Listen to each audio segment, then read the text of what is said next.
Hello there, my name's Nick Davis. Those of you that don't know me, I used to work for Games Workshop. Started in 1992, working my way up the food chain until I started working on White Dwarf magazine in approximately 1998. What we're going to be doing here is a video walkthrough of the first White Dwarfs that I actually did some work in, and hopefully through the next, if you like what you see or what you hear, we'll basically walk through all the White Dwarfs that I worked on, and then basically give you a behind the scenes tour of some of the things that actually were happening at the time in the studio, or some of the stuff that I was actually working on. I worked through Dwarf from 1998 through to about 2004, from the UK version to the US version. Did a lot of fun stuff for the company. Had started working for Games Workshop back in 1992, I believe. I actually uncovered an employee sign-on letter for that period, and I was working as a mail order troll, working my way up into the promotions department for the mail order, and then into the studio itself via box production. That's right. So back in I think I was in mail order to about 1995. Went to the studio around 1995-6ish. Started working in box production. That's the miniature. That's the toy soldiers and miniature box production that you guys would see on the shelves. So from 95-96 onwards, a lot of the pictures you see on those box sets were done by me. In fact, a lot of the box packaging was done by me at that time. Around 96-97, I moved into basically big box game production, basically where we do all the box game stuff like Warhammer 40,000 here. In fact, this is my big box project I actually worked on. I did a lot of army books at that time, one of them being Dogs of War. And from Warhammer 40,000, I moved into White Dwarf, which is basically what I wanted to be in the very beginning with.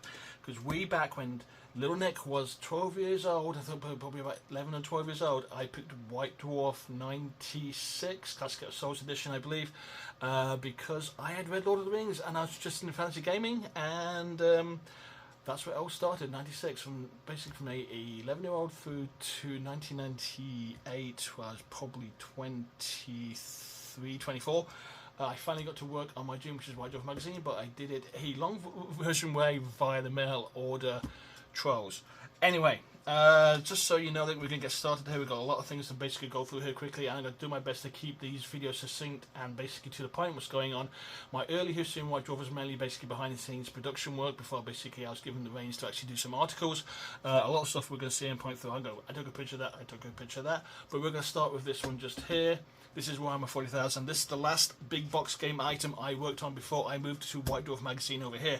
And yes, that's right, this is the third edition of Warhammer 40k, or WH40k, that I worked on. I'm going to quickly flick through it.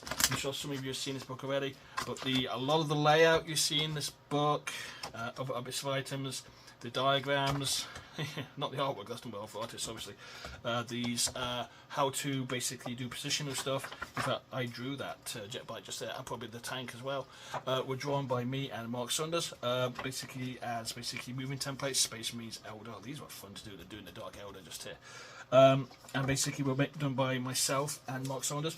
Basically how to diagrams, the entire book, and probably a lot of the pictures here were done by me too. Let's go to the front here. Let's have a look at some of the actual photographs. Photographs were taken over the periods here, but we're going to scroll over to here quickly. I actually like this third edition book. It reminded me a lot of the First World Trader edition, and I love the fact that basically we've got the Emperor's Throne gateway here. So let's just keep going through all the artwork. Here's some beautiful blank sheets of stuff. Introduction. In fact, there's me just there. That is me and Mr. Word. We are playing one of the test games for Warhammer 40k, I believe. I was using Imperial Guard, and he was using his orcs. But scroll through some more of the colour pictures here. In fact, am I in that one there? No, I am not. That's actually somebody else. But you know, standard picture on pictures. We did the first isometric battlefields. We took a 3/4 shot of the pictures on a big plain camera and basically put those into place. I actually remember doing this piece here, breaking out the army into segments. And we have basically a small space point. In fact, here I am again. I've got a couple of things going on here. We'll actually touch on these later. That's actually my 95th Imperial Guard Revenants combined rifles army there. And there's me and Mr. Wood again. One of the fun things about basically doing production work in the book is you can kind of sneak yourself in a bit more than you normally would. Now this is a turn breakdown of basically how to play with the new Warhammer 40k, which I really enjoy this edition. How to paint your models. In fact, again, I did a photography for this too. That was actually kind of fun to do. Battlefield terrain we kind of touched upon. And then we got some wargame terrain tables basically what's going on. We did isometric shots here to basically show off the terrain. Pictures were basically cribbed from various other magazines and articles as we went. We actually got a bit of a glare here, so let's see if I can actually resolve that with a little fine trickety, but I don't think I'm going to be able to. Let's see, is it this one here? Yeah, we've got glare coming in from the screen, so I'm going to do my best to basically, I know this is going to be a little perfunctory because of the fact that basically, as for some have done it, I'm not really good at equipment to set up, but we shall muddle through the best that we can.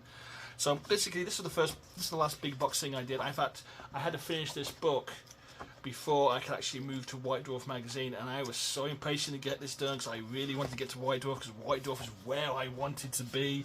It's what I worked so long to get to, and I finally get there after finishing this book. Oh, it was a joy. I loved the heck out of this. It was wonderful and fantastic. This was a glory time, never shall be this time be repeated. And some more pictures to finish off. But yes, this was the last big boxed game item that I did. I did some army books as well. Dogs of War sticks to mine quite a lot, so I remember having lots of arguments about trying to get the green one, so I was trying to go for that Tillian Mediterranean flavour. And it just all came together and kind of worked. But anyhow, so I finished this, won 40,000, and basically I was then tapped to basically work for White Dwarf magazine. We're going to go on to one more last thing here. You may have seen Undefeated magazine neck on here. The reason I've given Undefeated magazine is because I teased in my on my X account, or Twitter, formerly known as Twitter account, that basically Undefeated, Warhammer 40k and White Dwarf are all connected. 40k was the last big project I worked on for Games Workshop in terms of basically box production. Undefeated, not this magazine unfortunately, but Undefeated had my last gaming article I ever wrote about Tau. Not in this magazine. I'm going to see if I can find it in my archives. I think it was issue 8 and 9. I talk about how to put together a Tau army, and that was basically done in a US studio just before I was let go. Anyway, so that's why this is how it's all connected. Now let's put this to one side and connect all the dots. What's going on here? Okay, so we have some White Dwarfs here: 221, 222, and 223. I've pulled these out the archive, so some to basically locate them. The reason basically being is fairly simple. In fact, we're going to move this across this way a little bit more so we can get a bit more of them on the screen. There we go. As I said, basically it's the first time we've done this, so some of it, there's going to be some little feebles here and there, but put some stuff down in the comments to let me know what's working and not working. If this is a thing you want to see me keep doing, let me know. I'll figure a better way to rig up the camera and get some better lighting in here than I have at this moment of time, so we can get rid of some of this glare issue, and we'll go forward from next. Everything's set up on my drawing board, where basically, as you guys know, I do a lot of comic book art for my own projects nowadays. So 221, 222, and 223 I put out here for special reasons. I'm trying to remember when exactly I came over to White Dwarf. White Dwarf's production was done about 3 months in advance. So June issue will be done back in May, June, April, and so on and so forth. So basically, all these books are 3 months ahead of themselves. That's how the book production works. So I think it's pretty common in magazine production as well.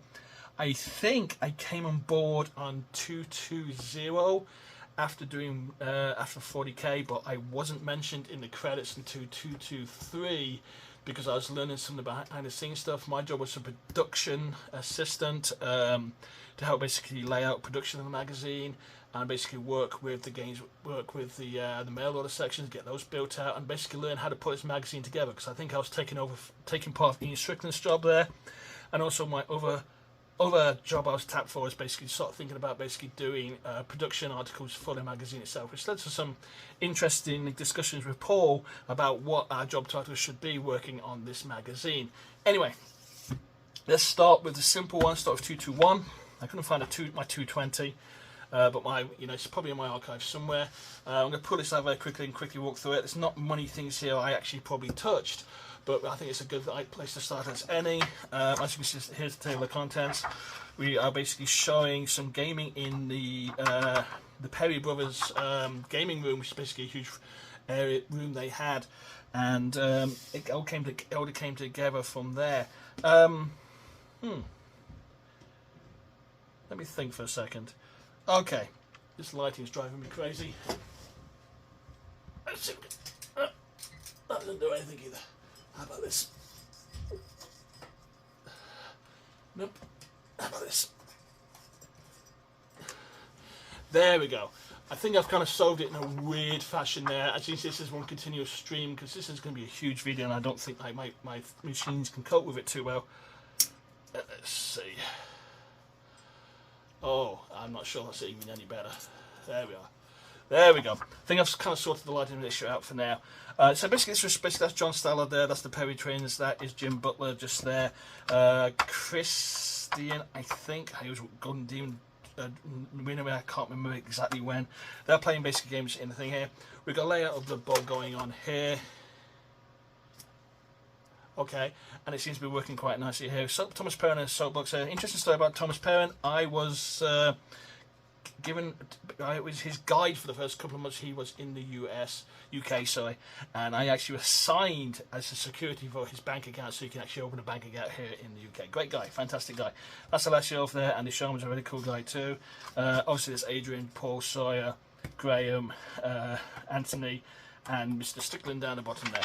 I didn't think I had much to do with this magazine at this time. We're still using some of the old mastheads and sides on this thing, which kind of worked kind of nicely. We're still talking about Blood Bowl, Death Zone, Blood Bowl Classics and that sort of stuff. I don't think I had much to do with much of the production of this book, so my onboarding may be a little fuzzy. Arena of Death is basically flashing me to some memories I did. I think I did some of the photography for this item. I seem to remember doing that picture there, and definitely doing the Dice Champion picture here. So that came out quite nicely. We've got Speed Fix with Garth Hope and Thomas Perrin, but Andy Ansell's Bloodstained Army. It's definitely looking at some old Hammer here, as it's called nowadays. Stillmania. Nigel Stillman's was a fantastic but quirky bloke. Absolutely loved the guy. Absolutely fully creative and well into the gaming and the histories and lore. This was a very nice piece just here. Picking about his Bretonian Harriet Eldry. Blood Bowl Things That Go Bump by Gav Thorpe, and that's basically Nigel Stillman's cast. So it took him forever to get this into basically some kind of actual train thing, but he gives you a nice breakdown of how you can use household items to basically build things. We played a lot of Blood Bowl at the time. Paul Sawyer was a Blood Bowl champion and terrible person to play because he would get you in illegal procedures all the time. I had a human team called the Red Jacks.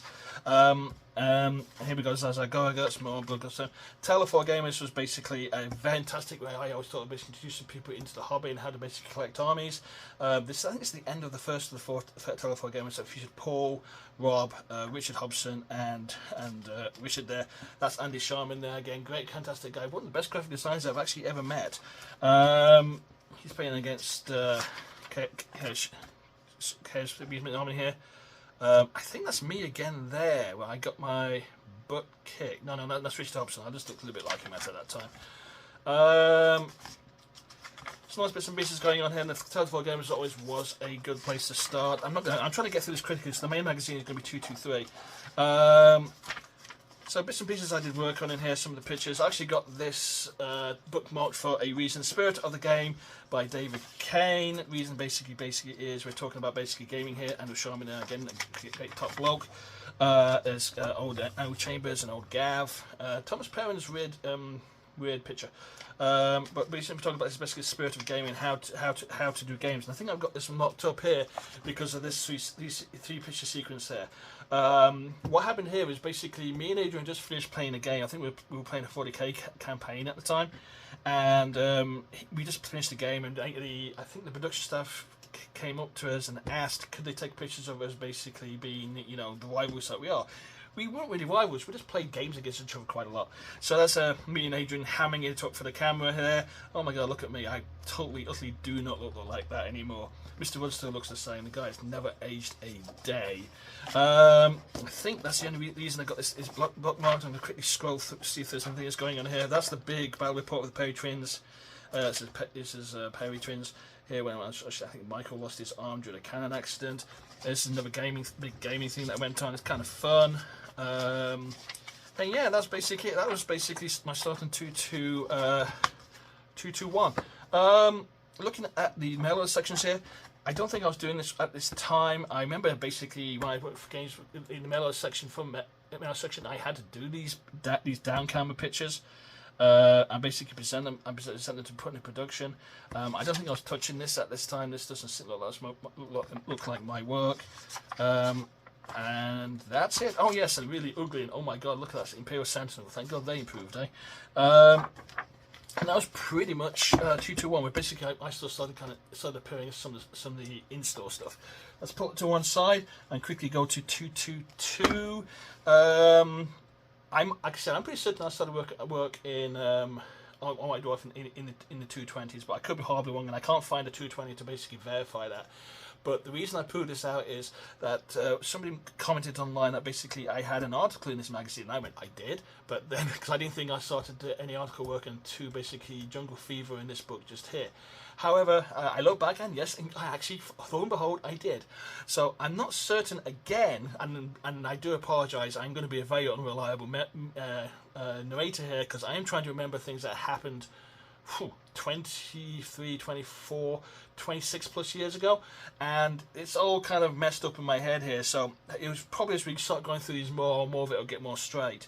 But I have an article in this White Dwarf magazine, and I'm pretty certain I'm working for White Dwarf at this time, and it's a pretty long form article as well, so I'm not sure where that came from, but let's have a quick flick through, and then basically we'll talk about the article when we get to it, okay?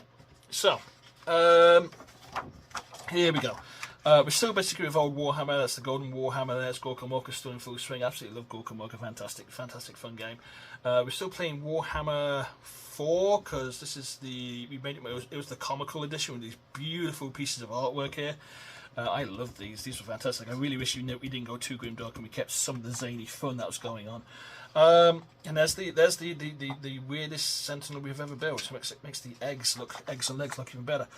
Still got the old White Dwarf teammate available here. Oh, here we go. Look, have you got what it takes to work on White Dwarf? I don't remember seeing this ad, but I appear as a White Dwarf guy after this magazine. So maybe it's just how the fates aligned. Siege warfare is going on here. The reason I mention this is because I took that picture down there, and we took 3 or 4 times. I probably took that picture just there too. I did a lot of siege photography at that time. And when you keep scrolling through and looking down, Ancient Battles, I actually did the Chariot Wars with Nigel Stillman work on that book, which I'll find in my archives and dig out at some point. We can see some interesting things here, Magic Revisited. I just love these little pieces here. These are fantastic. We really should have kept them. They're just really fun and cartoony, but I'm a cartoony person, that's to be expected. So we're going to keep scrolling through. Remember the Citadel Journal? I remember it too. It was a lot of fun. The apprentice game developers were given a magazine to basically develop games. Bombers of Submarine was an interesting, fun little game. We talk about Muti Attack and Gorkamorka stuff here, so that's kind of fun as well. It's a Gorkamorka battle report of sorts. Gorkamorka was a fun game. I was on the basically playtesting for that. Archon Lord of Chaos Undivided. Chaos measurements here. I'm going to mention this for 1 second. You do not know how much of a pain it is to photograph horse-mounted knights until you actually have to photograph horse-mounted knights. And these would not stack up together in a regiment. So we had to do this weird step thing here. And one of the tricks when you photograph toy soldiers is you don't have anything pointing directly at the camera like a weapon or a sword or anything like that, and you always turn at a slight angle and try to shoot at approximately 15 degrees thing. You're trying to make sure the depth of the base equals the width here. So and that's also kind of tricky things to do, especially when you got stuff like this to photograph. They're not best photograph friendly items. Fun fact: I use those for basically war pounds for my Dark Elder army. So these were fun to draw. Actually, I remember taking the pictures of them. They were a nightmare. Okay, this is basically it's Tactical Imperial Artist. This is my first official White Dwarf printed article. There's me, and there's Adrian there. My God, look at that! I look so young. We're basically talking about how to use an Imperial Guard army, or basically how I used an Imperial Guard army to win. I basically talked about numbers and basically brute force tactics, because you can't be flashy, you can't do fast assaults. The Imperial Guardsman does not rank up that. But what Imperial Guard works well is basically mutual support functions, very much like the modern army does nowadays. And I basically talk about its Tactical Imperial, so basically how to use these sections of your army together to basically build an effective gaming force. I talk about Ogreens a lot here. My army always had Ogreens in it. I always use them as my primary assault to basically get my opponent on their back heel, or basically I advance with like a huge block of guardsmen firing their lasguns as they go. That seemed to work quite well for me. And here it is. This is the 95th Cadian Rifles Imperial Guard Regiment, or as I call them, the Revenants, also all the combined rifles. I don't think this features my entire army. I know, there's more, right? The fortress you see in the background, that was actually built by me out of plastic card and the Necromunda bulkheads, of all things. Actually, it was cardboard and Necromunda bulkheads, and I basically painted it with a mixture of fine sand, bleach and PVA glue or white glue watered down into like a painting solution, so you can get this like, you know, concretey type texture on there. It was amazing. I actually built this all at home and brought it in. I had to bring it in via a friend's car at the time because my car wasn't working. It was actually, we brought it in a mini, and it's like probably 3 foot in width. So I was all crunched up in this mini, bringing this big terrain board in. The Imperial Guard here is basically, as you see it here, the guy over here, if you can see him, and let's see if we can get close to the camera and see what's going on. There we go. Let's see. Okay, hang on. Forward, back, forward. There we go. Look at that. See that guy there in the middle there? That is my army Cadian commander. That actually is the Chainsaw Warrior. Anybody here remember the Chainsaw Warrior game? We did 3 miniatures for that. Guy with a gun, guy with a missile launcher, and a guy with his chainsaw and his pistol there. I took out the chainsaw, added a power sword, cut out his gun, because it was basically a really badly formed Kalashnikov, if I remember rightly, and basically put a bolter there and cleaned him up a little bit there, and he became my Cadian commander. Fantastic mix into the army here. And also you can see the entire army here. That's one of my colour guards there using the Cadian banner. You can see some of my armour here. You're not even seeing all the entire army. I had a Bane Blade as well. It looks like my cavalry is missing. No, there's my cavalry. I had a bigger cavalry section than that. I had a huge mounted section from a Cadian rifle squad that basically had nothing but light weapons, so mounted into these as an armoured cavalry unit. I had a lot of fun with these guys. A lot of fun. And there's the infamous Praetorians, which is basically Mordian's retained hat. Also, this is basically done as sort of an advertorial at the same time. So we had to put basically Imperial Guard stuff going here. Here's the red guns. Interesting fact about the red guns, the reason we saw so much red in Games Workshop models at that time was a very simple reason. Is basically Alan Merritt was colourblind, and he was distinguishing red, but liked red on the models. I think he liked the way it looked in his eyes. But I painted mine more dark and more military green. But that's why you saw a lot of red stuff, mainly because one guy was colourblind. Simple as that. And that was Tactical Imperial Artist. Is basically, here's my really, really terrible signature. Let you know now, my signature looks nothing like that. I think we've got anything else going on in here. Let me just scroll through. Welcome to the Jungle, Plague Rides. We did a lot of basically game miniatures here, Sentinel stuff, grand openings, Newcastle, grand opening, Greenies Mina by Gadthorpe, Epic 40k, which was kind of fun to play. The final Tower of 4 Gamers is here for the original set of 4 gaming runs. I'm not going to run through it because basically I didn't have anything to do with it. Sales career at Games Workshop HQ. Yeah, they show those ads a lot. There's a lot of turnover there, unfortunately. We've got bits and pieces to say about report. Another about Battlestar Guys' Clique. I think this was sort of like basically based on Walk's Drift, and it was basically the orcs attacking a Walk's Drift type style thing. Here it is, just down here. And basically, I remember this was a lot of fun because Adrian was having a good laugh, and basically it was a very different battle report. It brought another elements into the game which I thought was very rogue traderish, where basically you had civilians like bounty hunters and that sort of thing were involved in the fight as well, and it kind of made for a good game. So this is the standard battle map and that sort of thing. Scott Davies, very Welsh. There's more Paul there, and Paul and Adrian at the end of basically the sign-offs. So kind of a lot of fun. Going into the mail order section here again. Again, I don't think this has anything to do by the looks of it, but it certainly is changing into what we've changed the mail order section into. Imperial Battle Gear as the thing, the Trolls. Last time it goes to Battle Pot. Basically, I think it was the last few times we actually showed an army, the army from the Battle Pot that you could actually buy as well. And that's really about it. Oh, there's Warhammer Siege. Interesting about Warhammer Siege. That's another box game I worked on a lot of, and it was a lot of fun. Did a lot. I almost all the photography for that one, I believe. And that is the end of White Dwarf 221, basically, and that's 223. 223 is the White Dwarf where I officially arrived. There's some adverts here showing what's coming up. So, if you're ready, let's go diving into it, shall we? So, we put this book to one side, and now we're going to officially start the walkthrough. Whew! Okay, look, what took me, 20 minutes to get to this point, if not more? Okay, so, here we go. White Dwarf 223, July. This is me officially debuting in White Dwarf magazine. This is an accumulation of a very long time to get to a magazine I first saw in WH Smith's when I was 12 years old in Melton Mowbray. I said I really would love to basically work for Games Workshop and work for White Dwarf magazine. I had arrived. That sounds very egocentric, but really basically it's like I finally had a dream come true here. So basically this is the Lizardman issue. Those of you that do know me basically know I had a huge Lizardman army at the time. In fact, is it in the back here? Actually, no, that's somebody else's army. But we'll get to that. And we're going to quickly walk through this, and basically I can show you what's going on. That's the cover of the Lizardman army book, I believe, at the time. And there's White Dwarf 223 and July. And here we're opening up. And we're opening up with basically, this came with a free game. The free game was Brewhouse Brash. We played this a few times. That is me there, and Andy Sharman. That's Graham Davis, the poor guy who suffered through my writing, poor guy. And that's me basically losing everything as I get absolutely beat at this game. The navigation is pretty much stay the same. This will change sometime in future issues, but we're basically trying to get more pictorial, more basically welcoming to bring people in.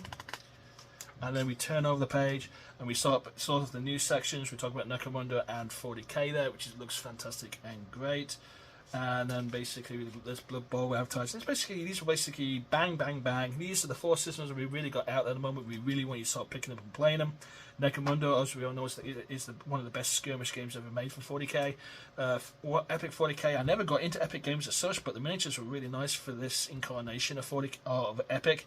And Blood Bowl was Blood Bowl, and it's still going strong, isn't it? So we'll go over one more page. Oh, Legion of the Damned. That's going to be very important. I'll tell you when we get to there. So here we are, the White Dwarf Blokes. This starts my 3-year appearance in this section here before I move over to the US magazine.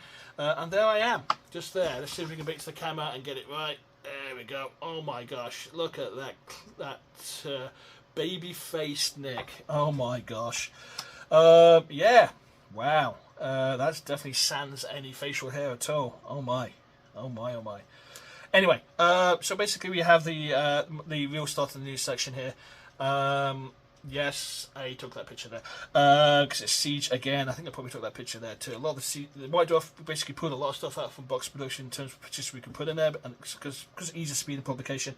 I was actually part of White Dwarf here. I was basically felt I finally made it to where I wanted to be, where I dreamed I would be for all this time. It took a long way to get here. I'm very happy to be here. I'm working with Paul. Paul was and probably still is an amazing editor. I've not spoken to him for a few years. But he basically mandated us to make sure the games and what we're doing was fun. This is a hobby, yes, it had some serious aspects to it, but it's also a fun thing as well. I got to play more with Adrian Wood, fantastic guy. I can't say too much about him. Graham Davey here, the thin blogger, and also the word editor of the book. I made his life immeasurably hell with this, because I was really crap at basically putting English together, but I was pretty good at writing a point. And he would really suffer through my stuff, so I cannot thank this guy enough.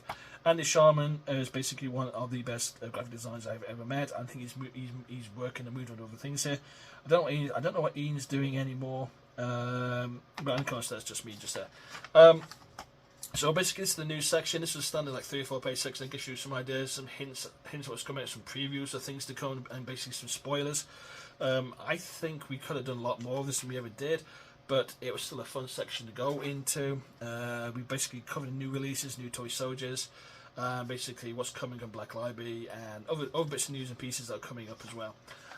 Then we start with basically trainee manager ad. Oh dear, yes.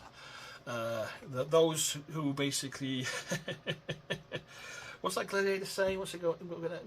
We are about to die. Salute you.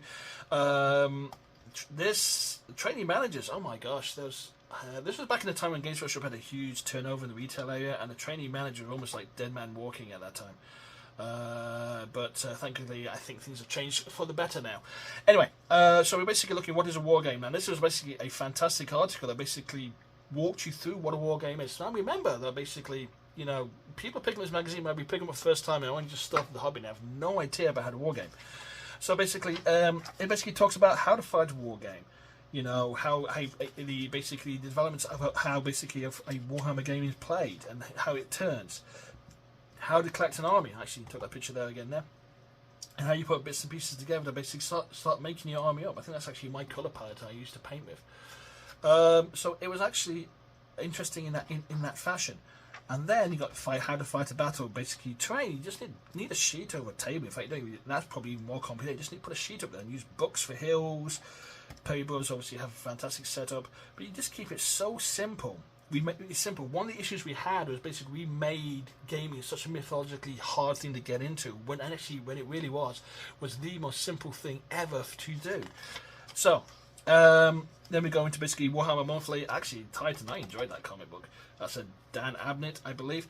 And that was actually sort of the Warhammer Monthly comic book. I was done in the American comic book fashion. I still think we should have done it more like the magazine fashions, like 2000 ADs, to really kick on the newsstand. But that was a fun little book there. Then we talk about regiments. So we're basically talking about regiment box sets. You know, this is basically more of an advertorial to basically push out, you know, why you should be getting these up if you're a Chaos guy. And we got more. We talk about more of the plastic box sets at the time.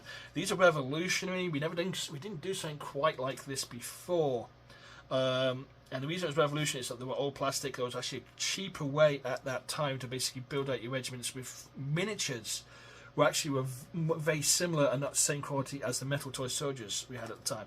If you remember some of the older Games Workshop plastics, you could always tell if they were plastic because they were way out of scale compared to basically your average metal toy soldier. These plastics were actually done in scale with and looked fantastic. Very tricky to paint though. The Imperial ones always were a pain. And then basically we got some pictures of basically some Warhammer regiments. This is basically Empire bits and pieces here. These are carryovers, so you can tell the amount of red in them. They're older pictures. That's a steam tank. Love that. And we go on to basically another advert for Inferno.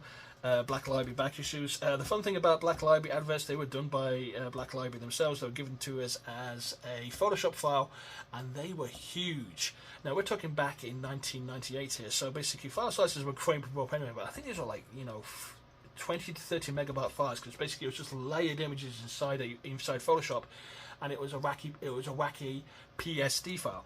So these were huge and really, we put these in last because the main magazine file is so unwieldy. Now we're going into Legion of the Damned here. Now the reason I'm pointing Legion of the Damned out here is because this was likely the first White Dwarf article I ever laid out and did. In fact, all the elements in here were basically laid out and done by me. The copy was given to me, I believe, by James Johnson, I believe. And we've got some pictures here of what's going on here. And this is basically the introduction of Sergeant Centaurus, which I believe was a giveaway figure at Games Day, if I'm getting that number right in my head. These are some basically Legion of the Damned figures I painted especially for this. We talked about these metal shoulder pads you could get at the time.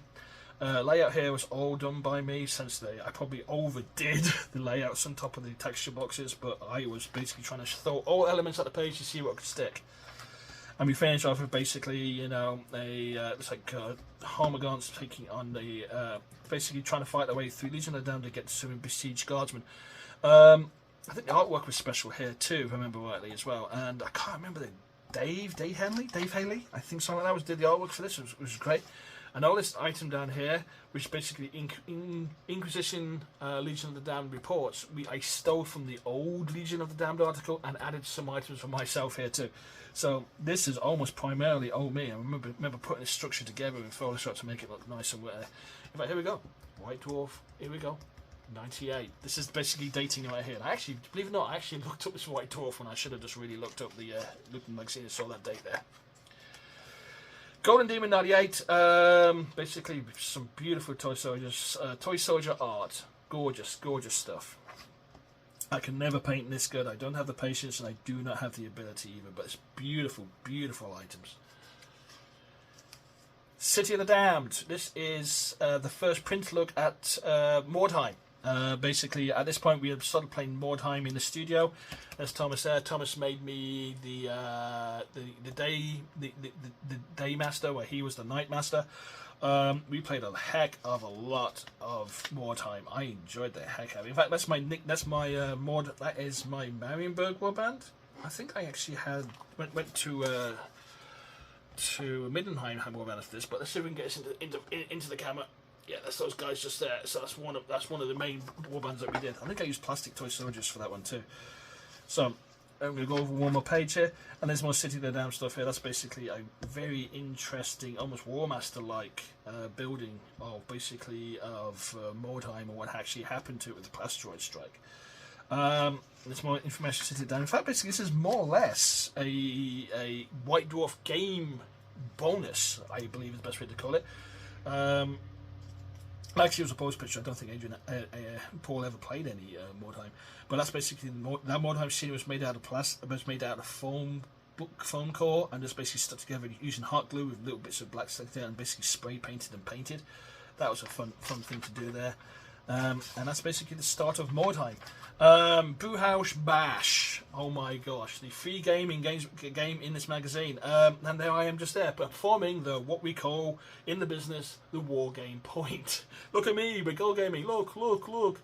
It was fun. We played a few games of this. I really think we should have really done a huge battle report on this, but we never really did that. But it was fun. This is a fun game to have a few mates around the table and just go for it. Okay, me going to talk about Warhammer design studio vacancies. So White Dwarf still looking for people, production stuff, studio operations, how to apply an editorial staff. I didn't start work on White Dwarf until the game studio moved to the new location, and I can't remember the name of that new location right now. But we basically all moved everything in Games Workshop moved centralized into one area. And the name's going to totally escape me now, so I'm not even going to attempt to try to find it. Oh, see, Lenton. That's it, Lenton thing. And 3 weeks into that move, we lost. It was called the Day of Long Knives in the studio. We lost like 10 people, 10 studio staff members, primarily in the production area and basically that kind of thing. It was not a good day, especially after we basically moved in, and it was a bit unsettling. I think it was me and Mark Saunders and Andy, whose second name's completely escaping me, were left. We were in the production area, and at that time we were basically staring at doing the production work for like a few other bits and pieces, and it was like, oh my gosh, how do we do this with so few people? So that was a weird introduction to 3 weeks into Lenten, and basically losing so many staff members in the production area, which you'd think would be quite important since we do the game stuff. Anyway, we're going to talk here about Warhammer Siege as well. Warhammer Siege was primarily done by Nigel Stillman. This was a Warhammer supplement for Warhammer 4th edition. Yes, 4th edition.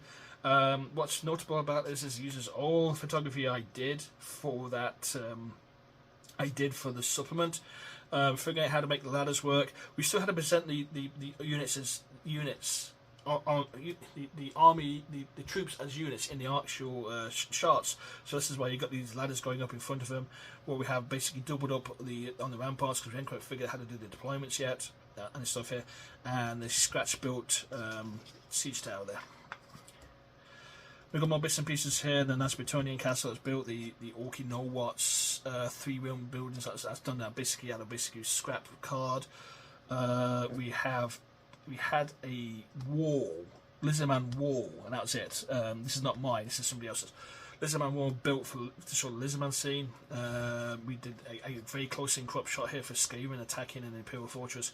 There's Nigel Stillman there and Thomas Perrin in there. Some beautiful, beautiful artwork. I think it's Wayne England stuff around the side there. Siege equipment, very simple. Here's a battering. You've got to show the battering. Here's a hit. And sorts of bits and pieces. Oh, this is really nice. Go to the card stock to get to the next issue for the Siege Battle Report. This was the Warhammer Siege was a great little supplement that basically had a fantastic two pieces with the new Mighty Fortress and the Siege Tower attached to it.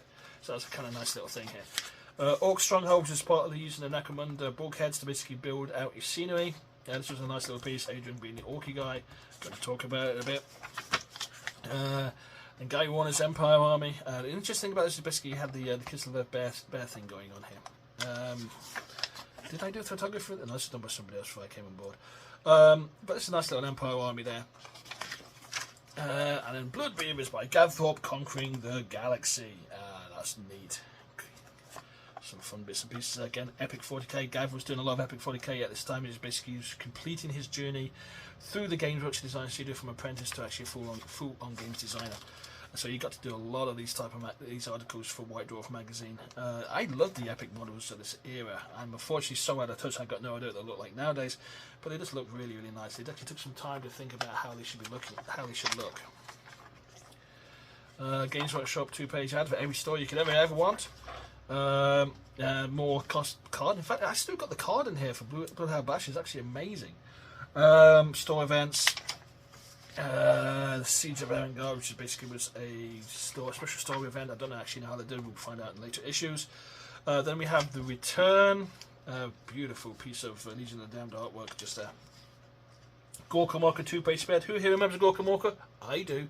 In fact, basically, I was participating in the Goonham article about how Gorka Morka changed the face of how basically the studio operated. And it did, because it was the first one of the basic game that the sales department insisted that we do, and we basically went so deep into this and printed so many copies of this, it basically failed, which is a shame because the game's actually really good, and the actual how the improvised and almost abstract way the vehicles move really did work for the type of skirmish game that it was. It just was overcooked and basically was made bigger than it really should have been. Soldiers of the Empire, how to build your Warhammer regiment. Let me think about this for a second. Did I do the photography for this? Don't think I did. I think this was a project by Andy Sharman did this one. This is actually really nicely laid out though. There's Digger Knob, which basically was actually kind of fun. I love the Goblin landships. And this is Jungle Fever by Nick Davis. Now, here's some history about Jungle Fever. This was an article that Paul Sawyer asked me to do when I was still working for Warhammer 40,000 because he saw my jungle scenery on the table. Because I was building jungle scenery on the side of the table because I had a Lizardman army, so I was building this to the other side of my table to basically add some Lizardman themed stuff into basically the Warhammer campaign that we were playing at this time. And he asked me, could I write an article? So I wrote an article, probably the same way I wrote basically the Tactical Imperialis Imperial Guard article. But he also asked me to lay it out. He gave me some page layout pieces and said, I want you to lay this out in White Dwarf fashion. So I laid this out in my spare time, like lunches and after work, to basically show that I could do this. And I took this very seriously because I was concerned this was my job application to get into White Dwarf magazine. And it worked, but I was amazed that you even asked me to do this. So basically, we put this together. There's young Nick Davis there, and that was actually a Kinder Surprise egg used in a piece there.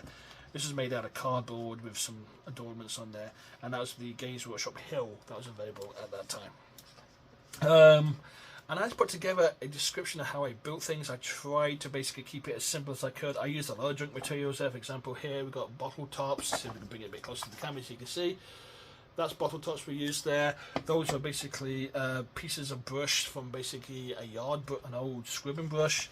The tree I made out of gardening wire, covered it with basically masking tape, or what you call artist tape here in the US, and painted it with like that mixture of basically fine sand, bleach and PVA glue, white glue, to basically give the texture in the bark, and basically overlaid strong cartridge paper leaves on the top of it, and I did roughly the same thing this here again using using bushes. Look, you can see the bushes in there. Look at that. Wow. So basically I talked about how I made the scenery, and I made the scenery out of junk, and I tried to write it in a way that basically I was not a scenery expert, and I never been a scenery expert. I talked about how to build scenery, and I tried to write it in basically how I connect this being a gamer myself, because I was a gamer primarily. Remember, I'm not trained as a scenery builder. I was not trained as a army painter. I'm a graphic designer who basically has an interest in playing these hobby games, but I'm no near what I call basically a professional in these areas. We had professionals on staff that did this stuff, the heavy metal painters and the scenery builders were knocking things out the park. So I'm just basically using simple materials and going, yeah, I use some stone here and I use cardboard here to basically build these items. And I just put together this quick terrain article, basically how you can just do these things. And this is basically making a tropical tree out of a plastic cup. You need a special cup with ridges on the side, by the way, to make this happen. This was shown to me how to do by Alan Merritt, and it blew my mind at that time. The skinks you see here, let's see if we can get as close. The skinks here are actually my skinks. That's actually part of my Lizard Man army there. And again, here we're seeing basically more of my Lizard Man stuff here. And then my barrios, or my skink houses, basically based on this illustration just here. And the fencing was basically, I looked at how fencing worked in the Mayan culture, and they basically were stakes in the ground that basically contain the animals. So that basically was very simple fencing using cocktail sticks. And then we basically have Nick Davis's Grand Army of Kurmi total. And it was not my entire Lizardman army. This is a bare fraction of what else I did. I had a lot of fun painting these guys. I really enjoyed Lizardmen. They were like a fantastic race. And if I ever get back into playing Warhammer again, I'm going to guess I might even try doing Lizardmen again. But I was looking at dino styles and in kids' reference books and basically salamanders and that kind of thing. I'm just painting these guys in weird, freaky, unusual colours to really make the punch out there. I have like an orange frog here, and I have a green frog guy here. The Stegodons, multiple Stegodon platforms. I was having a blast doing these guys. Skinks, my skink shock assault guys, so the 2 Croxodors in there.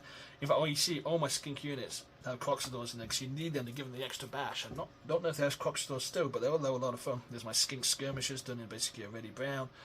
It was a fun time for me.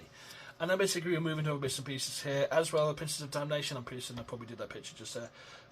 Beer ain't everything, it's the only thing. That was the Norse Blood Bowl team, which were kind of fun. And we go into more adverts here. And then the Tale of 4 Gamers, the 4 Gamers Challenge by James Johnson. This is a novel battle report featuring all the Tale of 4 Gamers games in the previous White Dwarfs. From basically Dark Alliance versus Defenders of the Realm, and it was a nice little battle report showing these armies put together by basically gamers, and to basically show how you could collect an army. Defenders of the Realm, and that was kind of fun there. 1, 2, 3. Basically, White Dwarf battle reports going on at this time. I would clear up 1 myth about battle reports. They were not rigged. There were elements that would change from time to time, but they weren't rigged. The results you saw in the game were the results that actually happened.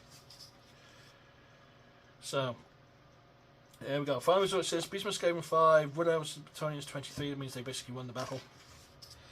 The basically wind down and debriefs. I think I did 2 White Dwarf battle reports in my time for working with White Dwarf.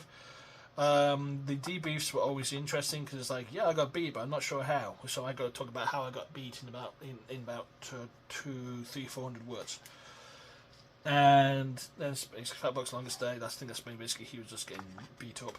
Then we go into the mail order section here. I think at this time I just started taking over the mail order section. We're just basically moving the design away from basically these items here. You can see a lot of colour photography has been used here, and toy soldiers. Nothing here was to size, and that really bugged me. I always of the opinion we would show toy soldiers to size, and that's it. We don't show them bigger than or smaller, but to size. I actually got pretty good at basically figuring out on screen the sizes as well. And these are basically a mix of some really old miniatures and some stuff especially done for Legion of the Damned. Remember the old Thunder? Remember the old Thunder armor? This was basically that was done from like the old armor set way back in the day. In fact, I got one just there as well. It was like probably done for Rogue Trader, I think, if I remember that miniatures history right. And then you got the bits and pieces arms over there. This one from mail order. What's new? What's that kind of fun thing? Troll 8. Sample how to fill out a order form. The phone number. And the final back cover there, which is Chris Dennison's Dark Angels, Chris Romero, Eastbourne Star, and somebody's Dark Angels army. Beautiful little Dark Angel army there. And we took a period of showcasing stuff there. So that's my walk through and slightly behind the scenes discussion of this White Dwarf magazine and how I got here. If you like to basically hear more, and we can go from 224 onwards until I finish my career at Games Workshop, please let me know in the comments. These are definitely a journey down the memory lane for me. I do absolutely admit my narration may be a little bit unreliable because my memory is a little bit fuzzy in some of these areas, but I think the more we do these, the more that will come back to me and the more of a story I can tell from behind the scenes stuff. But White Dwarf 223 is my official arrival at White Dwarf magazine, and I am over the moon for being here. I am just so happy just to be where I wanted to be when I was a little nipper, when I was like 12 years old at WH Smith. So there we go, everybody. That is White Dwarf 223, July 1998, back when basically it was $3.50. I think it's not even that anymore. And this is the 100-page White Dwarf magazine. So let me know what you think in the comments below. If you want to see more as well, please like and subscribe, obviously, because basically that will only help grow my channel. As you can see on my channel, I am primarily talking about my Nigerian books and basically a little bit of speeches about comic books, because I'm a huge comic book fan. So please check out my other works as well. They will help power this thing. But if you want to see more of this, let me know, and I'll happily dig through my archive and basically talk about these even more. Okay, this is Nick Davis signing off, wishing you all a fantastic day, evening, or whenever you're going to be seeing this. And I will see you again in one of my videos. So you'll take care now. Bye, bye, bye.